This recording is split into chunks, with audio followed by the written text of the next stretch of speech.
Hi everyone, I'm Ben Wright, successful entrepreneur, corporate leader and expert sales coach to some of the most talented people our amazing planet has to offer.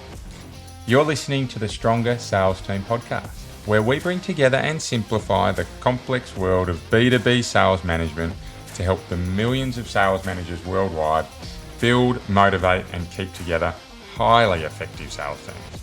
Teams who grow revenue and make their businesses actual profits.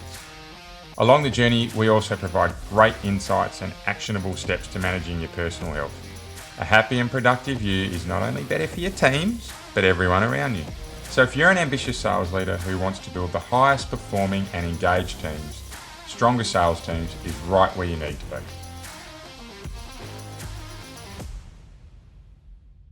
Welcome back to Stronger Sales Teams, the place where we provide real-world and practical advice to help you develop super-powered sales teams. Well, I'd like to say that today's episode is going to be all about tacos, and tune in, it's relevant, you'll hear why in a moment, but it's not. We actually have a very special guest on today. His name is Christian Hansen, and he's going to be covering a topic that we haven't covered on this podcast before, and one that I'm really intrigued about. So really looking forward to hearing more from Christian as we get into it. But to give you a little idea, a little bit of flavour on Christian, he's gone behind the scenes in some really big organisations around the world. We've spoken as we're leading in today around some big universities that he's worked with. He's worked across multi-geographies, through Asia, through the Americas. He's written a book.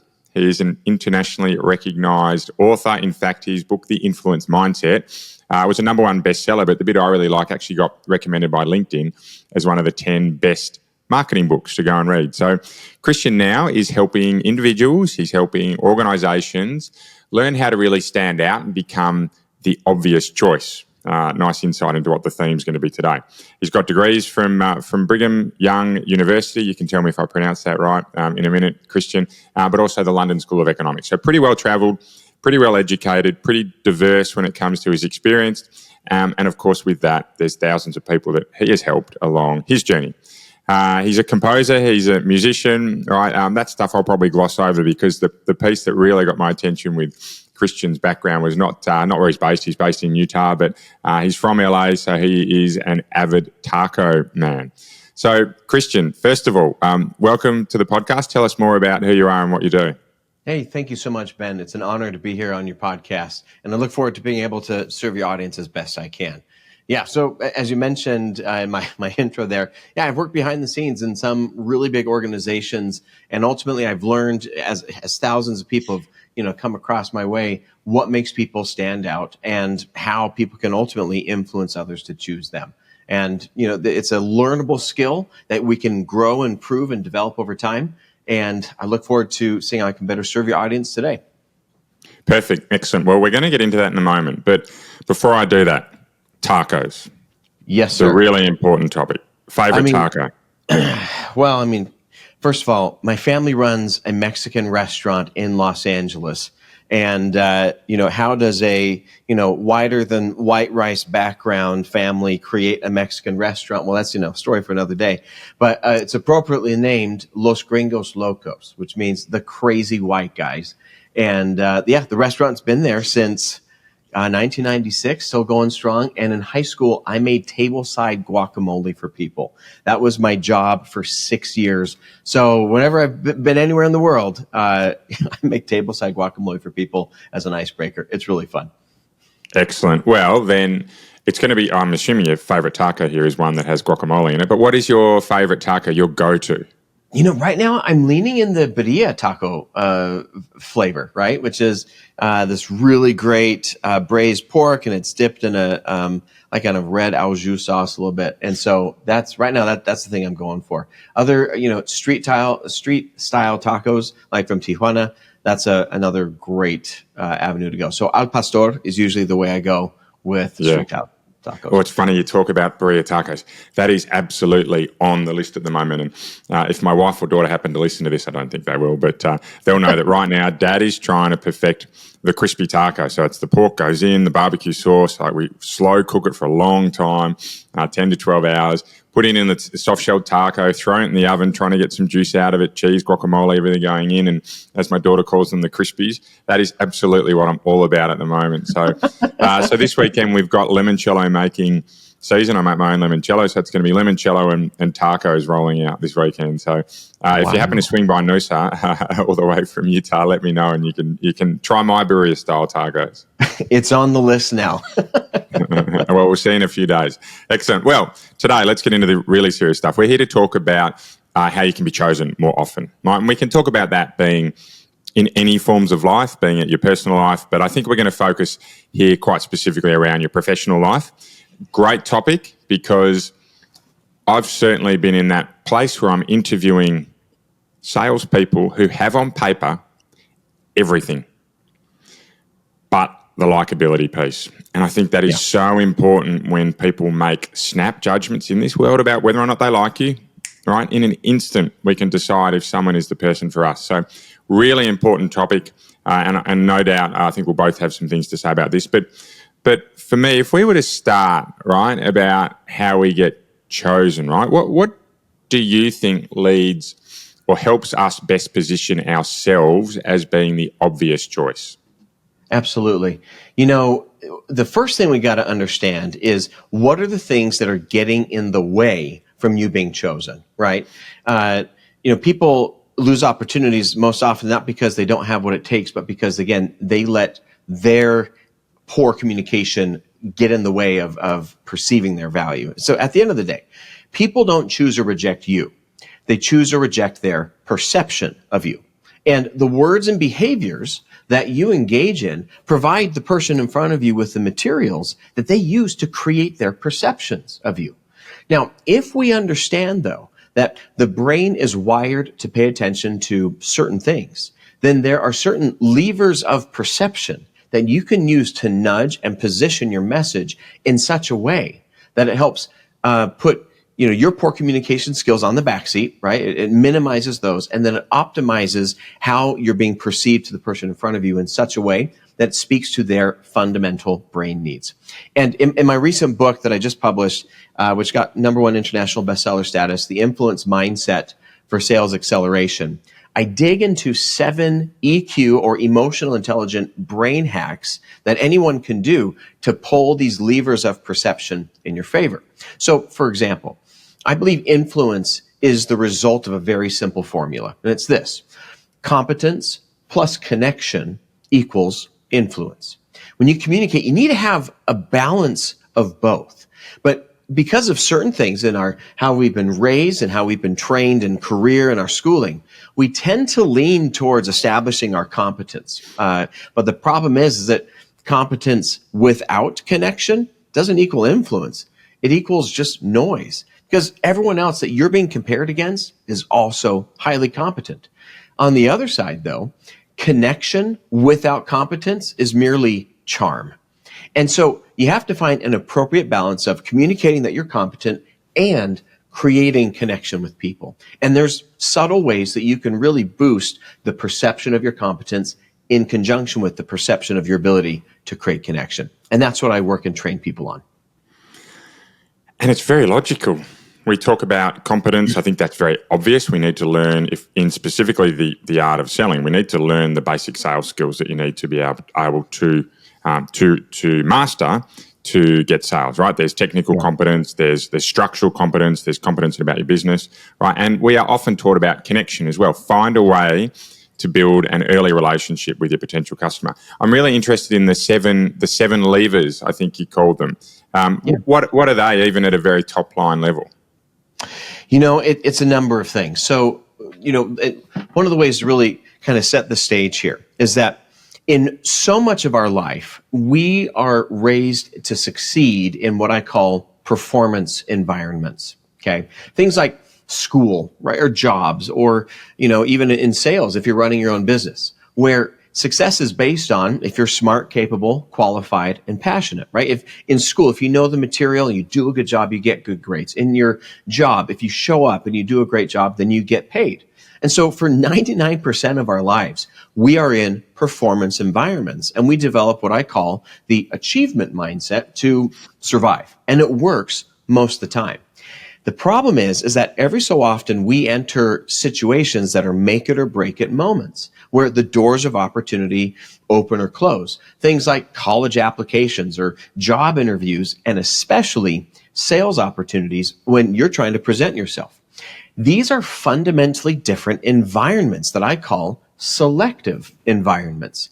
And yet most people are unaware that the game has completely changed, right? And so when they enter into these selective environments where they need to be chosen in order to be successful, they rely on the thing that works most of the time, which is proving that they're smart, capable, qualified, and passionate, right? But that makes you sound just like everybody else. Instead, I train people on how to develop what I call the influence mindset so that when you enter selective environments, you're intentionally communicating and presenting your value in such a way that it speaks to people's brains. Now, you mentioned what are some of the 7 things, right? Well, if we look at competence plus connection equals influence, then each of these 7 EQ brain hacks fall under one of these 2 things. So, for example, and I ask questions as a way to kind of hack my brain. So whenever I enter into a situation where I'm like, okay, I need to really make sure I'm focused, the way I'm able to hack my brain, right, is to ask questions to give my brain something to focus on.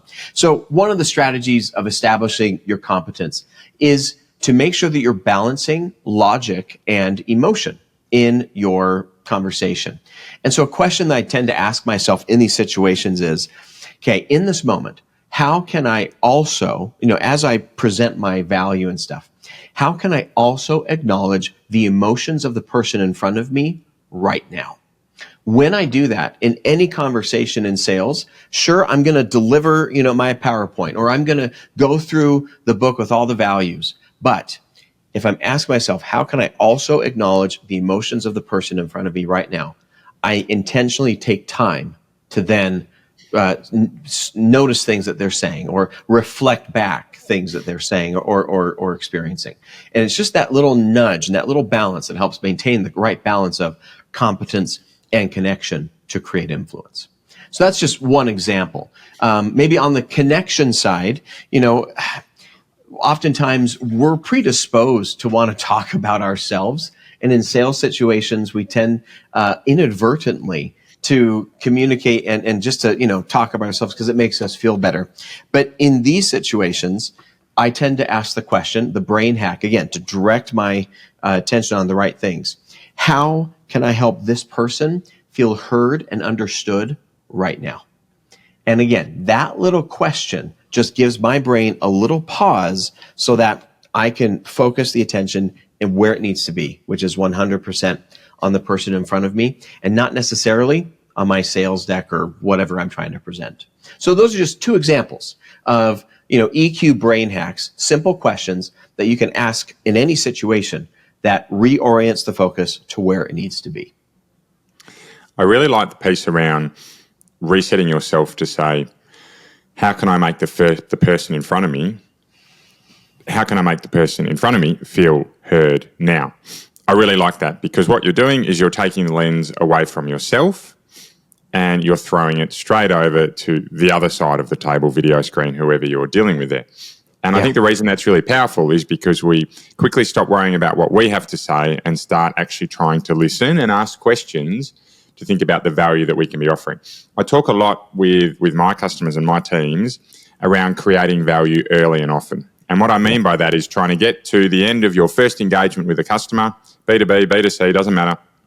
And the customer said, right, Christian, you are my chosen supplier. You are my chosen man. You're my guy.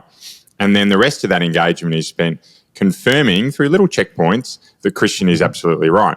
Versus Christian, you are one of 3 and the 4th choice might be doing nothing. And I need to work out which one of those I'm going to choose over the next 3 or 4 or 5 or however number of engagements you have with someone. So getting chosen early and often, I think absolutely it's about capability, but that connection piece you talk about, fantastic. And resetting yourself, I really encourage everyone listening to actually take that one-liner, right, to send to yourself, and when you're in meetings, to start to think about what can you do to help the person on the other side feel heard.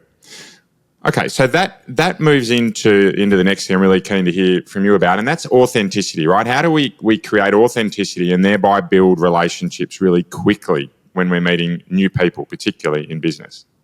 I think that's an interesting thing, because the word authenticity, the spirit in which we tend to use that word is how do I be authentic in myself as I connect with someone else, right?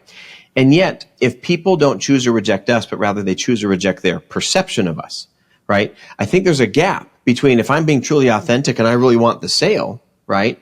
Versus if I'm being authentic and I really want the best for the person in front of me. So my question is, instead of just being authentic, because that can just give me free license to just talk about myself, right? And that doesn't quite serve the moment. My question is, how can I create authentic connection with the person in front of me, right? And that authentic connection is going to create, I think, the feeling of authenticity. One of the quickest ways that I know to establish that authentic sense of connection is to say 4 words. And it's this: that must have been. As someone is sharing a story or explaining something, if I take a sentence and go, wow, that must have been really difficult. That must have been amazing. Or that must have been so fulfilling. If I take the moment and use those 4 words and I simply reflect back the emotion to the other person, that is signaling to them that I am authentically engaged in the moment with them. And I'm intentionally trying to really parallel what their conversation is. I'm not trying to piggyback or take it into a completely different direction and talk about me, right? But instead, I'm intentionally I'm tracking with what they are saying. Boy, that must have been. Those 4 words is such a simple way to establish authentic connection in any situation. That must have been. Really, really nice way to be able to acknowledge you've heard what they've said. And I mean, we call it mirroring, you mirror body language, right? You're actually also mirroring the verbal communication. Okay, so you're in a crowded marketplace. How do you stand out? One of the ways that I prefer to help people stand out is to position themselves with insight. Now, what do I mean by that? There's 4 levels of information, okay? You've got knowledge, which is just retained information, right? And then you have experience, which is applied knowledge. And then when you take the time to reflect on experience, right, then that becomes insight. And then if you take the time then to take your insight and connect it to other areas, now you become a person of wisdom, right? So knowledge, experience, insight, wisdom. Those are the 4 levels of information. Now, typically, we are really good about talking about how much we know and how much we've done.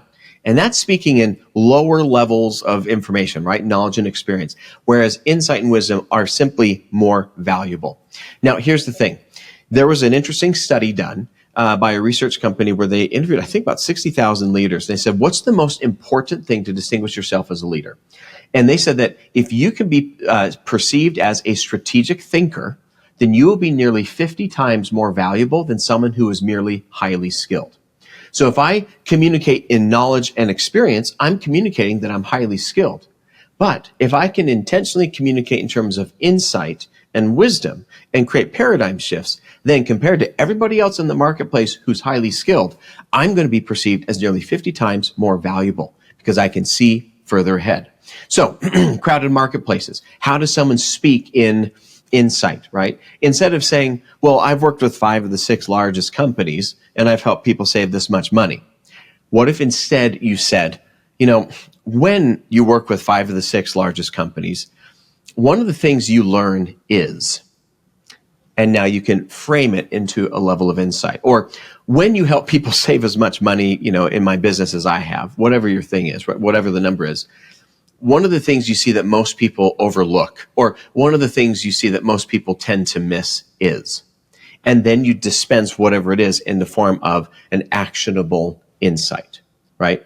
So just that subtle tweak of language triggers in the neural networks of another person to perceive you as nearly 50 times more valuable than other people in the marketplace who are just spouting how skilled and knowledgeable they are. So that's one of the strategies that I teach and train on. It's how do you communicate with that subtle nudge that gets a high impact difference. You make it seem very easy, right? A subtle adjustment in how you communicate, moving from transfer of knowledge to communication of insight and wisdom, right? Through a simple pitch change, right? Love it. Fantastic. Okay, So you're a sales leader. You're wanting to turn the growth engine on over the next 12 months. You're an established business, but you're ready to rock. You really want to grow that team and grow that business. Where would you start first? Well, I think a huge part is how you're able to build up the team and the narrative that they like to tell about themselves. Right. So often when we're in a group settings, there's a cultural, alignment that is we're hard performance and we're driving and we're trying to get there. And that can work for a time. But great sales teams need to be able to be kind of regenerative in some way where they can work hard, play hard, but also feel that they have the support. One of the ways that you can easily do this in terms of building up a strong sense of culture and drive is by complementing the stories that people like to tell about themselves. So what I mean by that is, what if you took the time and just say, instead of saying, hey, nice work, good job, we made the numbers. What if, again, you tweak your language? This is another one of those 7 EQ hacks you can use. What if you said, boy, I really appreciate how diligent you are. I really appreciate how persevering you guys have been. I really appreciate how you guys have gone the extra mile with our customers. I really appreciate how creative you've been in these solutions. Do you notice a subtle difference in how that would make you feel as a team member if someone was giving you a narrative about yourself that you like to tell, right? Instead of saying, yeah, I work hard, I did great, but someone is telling me that I'm persevering. Someone's telling me that I'm diligent and they really believe that and they see that in me. That's one of those deep level things you can do to communicate to the brains of the person in front of you in such a way that makes them want to follow you to the ends of the earth. So that would be my first stepping point is, how can I change the narrative that this team is saying about themselves? And I'm going to do that by taking leadership and communicating in language that they haven't really heard, and that is changing the narrative they tell about themselves. So broadly speaking, we're actually showing that you care. We're really ramping the care that you have of your team, and you're communicating that in a nice, repeatable way. Well, I'm a big fan of chunky, practical frameworks. So I love the piece from today around capability and communication, right? Those two pieces really, really important. I love the piece around ascending, how you communicate information, from knowledge and experience to insight and wisdom. And I also like the piece at the end that we've just spoken about around not just saying, hey, great job, but hey, I really appreciate how you ... right? So 3 chunky themes for those listening that you can get out of today. Take one of them, get 1% better each and every day. That's a big theme we're rolling through here at the moment. But thank you, Christian, for today. Where else can people learn about you? Absolutely. I'm on LinkedIn. I make sure that I have a weekly newsletter about how to become more influential and how to become more persuasive with real stories of things that I encounter and research.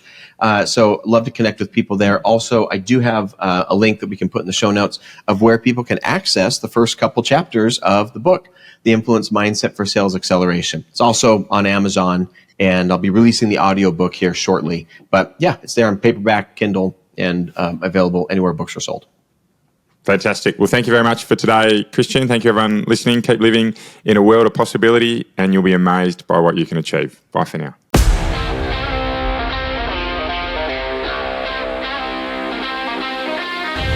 Want to be kept up to date with any of our free materials to help you build the best sales teams possible? Well, the easiest way you can do so is to follow us on your favourite social media channel. We're at Stronger Sales Teams on most of them, and if you DM us Stronger, we'll send you right back some great resources to help you build your superpowered sales team. If you'd like a little more help, please get in touch directly and book a free discovery call with me. I run a limited number of these sessions and they're free for my podcast listeners. I'd love to help you out. Until then, see you next week for another podcast of Stronger Sales Teams.